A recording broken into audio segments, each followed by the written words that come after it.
Hi friends, അപ്പോൾ കഴിഞ്ഞ വീഡിയോയിൽ പറഞ്ഞത് ഗ്ലൂക്കോസ് സ്പൈക്കിനെ കുറിച്ചിട്ടാണ്. അതായത് ഷുഗറുമായി ബന്ധപ്പെട്ട രണ്ടാമത്തെ എപ്പിസോഡാണിത്.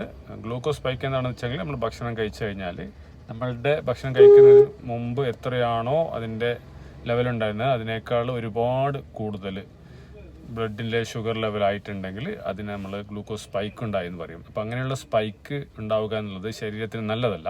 അപ്പോൾ അതിനെ അവോയ്ഡ് ചെയ്യാൻ വേണ്ടിയിട്ട് കഴിക്കേണ്ട ഭക്ഷണങ്ങളെ കുറിച്ചിട്ടൊക്കെ നമ്മൾ കഴിഞ്ഞ ചെറിയൊരു സൂചന നൽകിയിരുന്നു.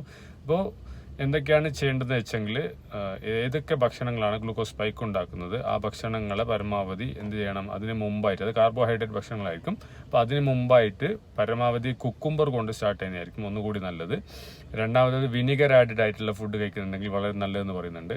അപ്പോൾ ഇതൊന്നും ഇല്ലെങ്കിൽ മുട്ടയോ അല്ലെങ്കിൽ ഇറച്ചിയൊക്കെ കഴിക്കുന്ന ആൾക്കാരാണെങ്കിൽ അത് കഴിക്കുന്നതായിരിക്കും ഒന്നുകൂടി നല്ലത്.